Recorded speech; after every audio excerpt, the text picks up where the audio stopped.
5 लाख रुपए अगर कहीं से आपके पास अचानक आ जाएं, वो लॉटरी निकल आए या कमेटी मिल जाए, तो आप उस 5 लाख रुपए का क्या करेंगे? एक बड़ा प्यारा खूबसूरत सवाल और इसके आगे एक बड़ी खूबसूरत कहानी और लर्निंग। सोचें ज़रा, उस 5 लाख रुपए का क्या करेंगे? मेरे ख्याल में आपके जहन में सबसे पहले कोई पेंडिंग काम होगा, आप वो करेंगे। कोई बाइक ले लेगा, कोई मोबाइल तब्दील कर लेगा, कोई घर की ज़रूरियात की कोई चीज़ ले आएगा, और कुछ मजहबी जहन रखने वाले अल्लाह और उसके रसूल का घर देख आएंगे। बिल्कुल ऐसा है। ये सारी चीज़ें अच्छी हैं, इसमें कोई भी चीज़ बुरी नहीं है। लेकिन मैं आपके साथ एक फर्जी स्टोरी शेयर करता हूं जो मैंने किताब में पढ़ी थी, लेकिन उसको मैं अपने अंदाज में बयान करता हूं। फिर आपने बताना है कि अगर 5 लाख मिल जाए तो हमें क्या करना चाहिए।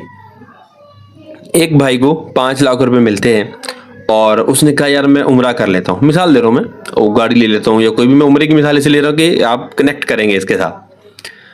अब उसने कहा यार इस पे उम्रा कर लेते हैं। उसने अपने आप को, अपनी घरवाली को तैयार किया और 5 लाख रुपए का उम्रा करा है, क्योंकि मेरी और आपकी ख्वाहिश है कि अल्लाह हमें अपने घर पे बुलाए प्यारे आका अलैहिस्सलाम के रोज़े की हाज़िरी नसीब, और बहुत अच्छी ख्वाहिश है ये।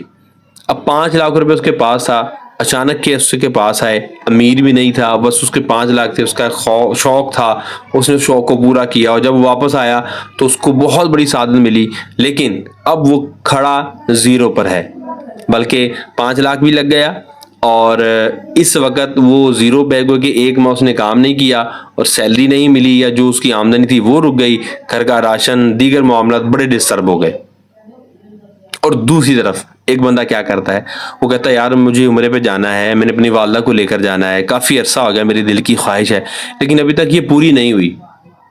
5 लाख रुपए आता है, उसके दिल में आता है यार मैं भी उम्रा करूं, लेकिन वो रुकता है। मैंने जहाँ इतना इंतज़ार किया, क्यों ना थोड़ा सा और इंतज़ार कर लूँ। उसने वो 5 लाख रुपया लिया, किसी बिजनेस में उसने इन्वेस्ट कर दिया, कोई कारोबार उसने शुरू कर दिया। अब हुआ ये कि उसने जो इन्वेस्टमेंट की थी उससे उसको महाना कुछ आमदनी आना शुरू हो गई।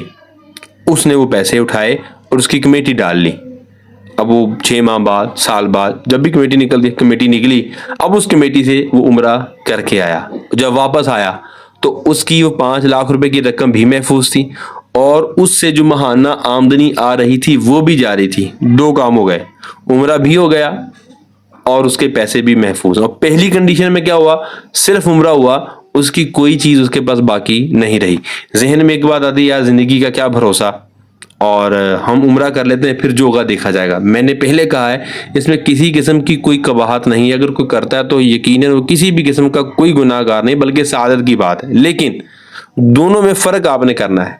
ये बात मैं आपसे क्यों कर रहा हूँ, ये बात इसलिए कर रहा हूँ, मैंने किताब पढ़ी जिसका नाम है रिच डैड पुअर डैड। बहुत मशहूर व मारूफ किताब है जिसमें माली समझ पर बात की गई है। अनफॉर्चुनेटली हमें बचपन से ही एक चीज़ बताई और सिखाई जाती है कि जनाब अच्छी पढ़ाई करें, अच्छी नौकरी, अच्छी पढ़ाई अच्छी नौकरी, यानी पैसे के लिए काम करें, अपना वक्त बेचें और पैसे कमाएं।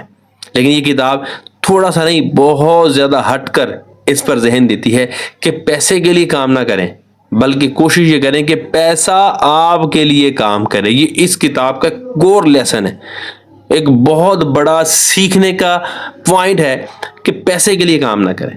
हम जितने भी लोग हैं क्या करते हैं, हम पैसे के लिए काम करते हैं और फिर होता ये है कि सुबह होती है, शाम होती है, हमारे पास कुछ भी नहीं होता, पूरा महीना हम पैसे के लिए काम करते हैं, पूरा साल, पूरी जिंदगी पैसे के लिए काम करते हैं। पैसा आगे आगे, हम पीछे पीछे होते हैं। लेकिन जो समझदार और अमीर शख्स होते हैं वो पहले पैसे से पैसा बनाता है, उसके बाद उस पैसे को इस्तेमाल में लाता है। क्यों? क्योंकि खर्च करना हर अमीर ने भी है, हर गरीब ने भी है, लेकिन अमीर के पास प्रॉब्लम नहीं है क्योंकि उसने अपने प्रॉब्लम का हल किया होता है। वो बाद में खर्च करता है, पहले प्लानिंग करता है। लेकिन जो गरीब बंदा है वो पहले खर्च करता है, बाद में प्लानिंग करता है, और बाद में प्लानिंग होती नहीं, बस वो कागजी कार्रवाई होती है। उम्मीद करूंगा कि आप मेरा पैगाम पिक कर रहे होंगे। इस नजरिए से करके मैं माज़अल्लाह उम्रे की खिलाफ वर्जी कर रहा हूँ या इस पे जाने को मैं बुरा भला, ऐसा कतन नहीं, ऐसा कुछ भी नहीं। इसको आप गाड़ी की मिसाल ले लेते हैं, तो गाड़ी लेनी थी, उसने गाड़ी ले ली, पैसे खत्म हो गया, अपना पेट्रोल डलवाने के पैसे ना मेंटेनेंस के पैसे, फिर गाड़ी बेच दी। लेकिन अगर वही पैसों की वो कमेटी डालता, वही पैसों को भी इन्वेस्ट करता, उससे जो पैसे आते उससे कमेटी डालता, उससे वो गाड़ी लेता, उसकी मेंटेनेंस में निकलती रहती, उसकी जो रास थी वो भी महफूज रहता।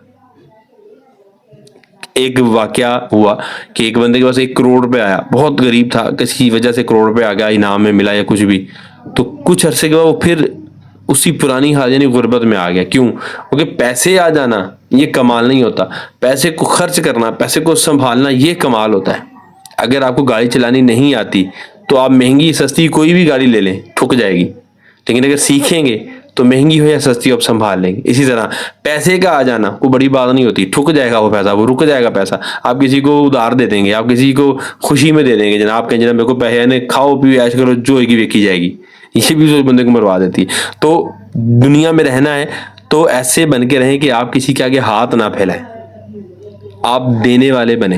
حدیث مبارکہ کا خلاصہ اوپر والا ہاتھ نیچے والے ہاتھ سے بہتر ہوتا ہے. آپ گیور بنے، ٹیک کرنا بنے کہ جب آپ دے دو میں نہیں، آپ دینے والوں میں جاؤ. کب ہوگا؟ جب آپ اپنے پیسوں کو سمجھیں گے، جب اس کی پلاننگ کریں گے، بجٹ بنائیں گے، اس کے حساب سے خرچ کریں گے، اس کے حساب سے کمائیں گے. اگر آپ انے واہ خرچ کرتے رہیں گے تو پھر آمدنی کم ہوتی، خرچہ زیادہ ہوتا ہے، پھر اس کی وجہ سے پورا مہینہ کیا ہم پوری زندگی پریشانی میں گزارتے ہیں. پرابلم مال کی یا پیسے کی کمی کی نہیں ہے، پرابلم مالی سمجھ کی ہے کہ ہمیں مال کی بھی سمجھ نہیں ہے. اسے سیکھنا پڑتا ہے. ہر چیز ہم سیکھتے ہیں، بس 2+2=4 والا نہیں کہہ رہا.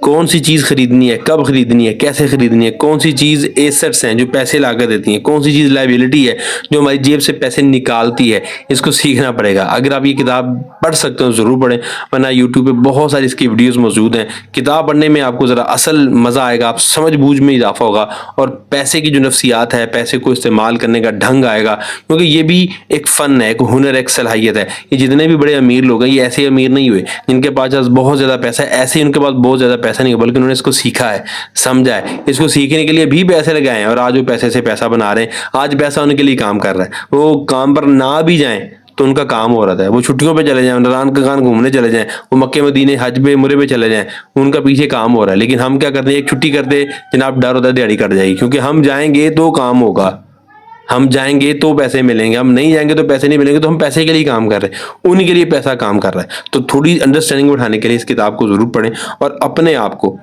اس سفر میں ضرور شامل کریں. کیونکہ جب ہم پیسے کو سمجھنا شروع کرتے ہیں، اس کو خرچ کرنے کے انداز کو، سنبھالنے کے انداز کو، پھر ہماری زندگی بدلنا شروع ہو جاتی ہے. امید ہے آپ کو میرا پیغام اچھا لگا ہوگا. اگر اچھا لگا ہو تو لائک کر کے شیئر بھی کر سکتے ہیں ان لوگوں کے ساتھ جو آپ کو لگتا ہے کہ مالی طور پر اس وقت اسٹرگلنگ موڈ میں ہیں.